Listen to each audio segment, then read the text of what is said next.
तो वाटर का आयनाइजेशन हमें समझना है। अब वाटर का आयनाइजेशन किस तरह से होता है। वाटर लिक्विड है। वाटर जब आयनाइज होता है तो आपको H प्लस आयन मिलता है और OH नेगेटिव आयन मिलता है।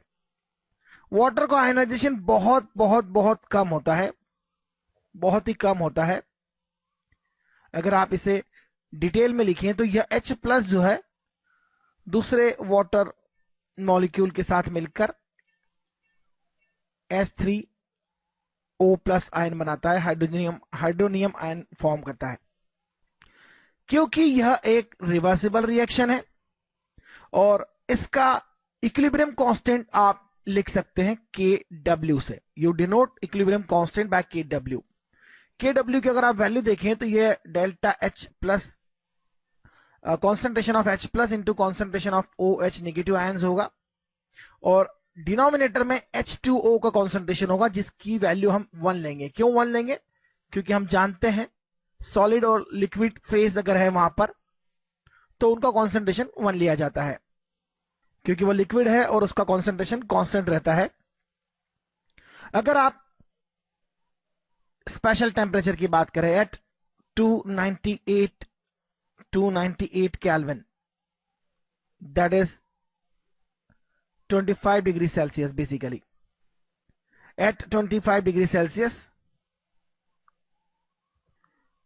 प्योर वाटर, मैं इस तरह से लिखना चाहता हूं for pure water at 298 kelvin H plus concentration जो होता है वो OH नेगेटिव कॉन्सेंट्रेशन के इक्वल होता है और यह होता है 1 इंटू 10⁻⁻7 मोलर। मोलर मतलब मोल पर लीटर। तो Kw की वैल्यू क्या हो जाएगी? Kw की value H plus concentration OH negative concentration का प्रोडक्ट होगा जो 1 इंटू 10⁻⁻7 इंटू 1 इंटू 10⁻⁻7 होगा, that is obviously 1 into 10⁻14 molarity square होगा। This is molarity. अगर आप कंपेयर करें तो 1000 ग्राम वाटर जो होता है वो 55.5 मोल होता है। 1000 ग्राम वाटर जो होता है 55.5 मोल होता है और as compare to that 55.5 mole we have product only 10⁻⁻14 which is very very less, or you can see 10⁻⁻7 मोल पर लीटर अगर कंसंट्रेशन है तो ये बहुत ही कम है। अब सवाल यह उठता है कि वाटर में अगर H प्लस कॉन्सेंट्रेशन और OH नेगेटिव कॉन्सेंट्रेशन इक्वल है तो वाटर किस तरह का सब्सटेंस है? Water is basically a neutral substance. अगर हम सब्सटेंसेस को H प्लस और OH नेगेटिव आयन कॉन्सेंट्रेशन की कंपैरिजन करें तो जो सब्सटेंसेस जिनमें H plus concentration is greater than OH negative concentration होता है वो एसिडिक होते हैं और जिनमें H plus concentration less than OH negative ion concentration होता है वो बेसिक होते हैं। उनकी कैरेक्टर जो होती है वो बेसिक होता है।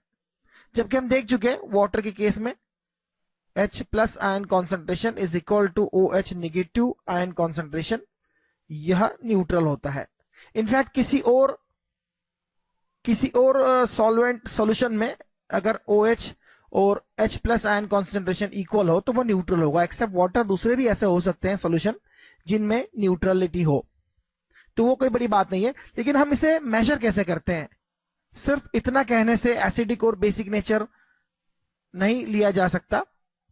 कौन स्ट्रॉन्ग एसिड है, कौन वीक एसिड है, कौन स्ट्रॉन्ग बेस है, कौन वीक बेस है, इसकी मेजरमेंट के लिए हमने पीएच स्केल डिजाइन किया है। तो पीएच स्केल क्या होता है, किस तरह से लिया जाता है, इसकी वैल्यूज क्या क्या हो सकती है और इसे हम समझते हैं in terms of pH scale. Acidity और बेसिसिटी जो है वो in terms of pH scale देखते हैं हम।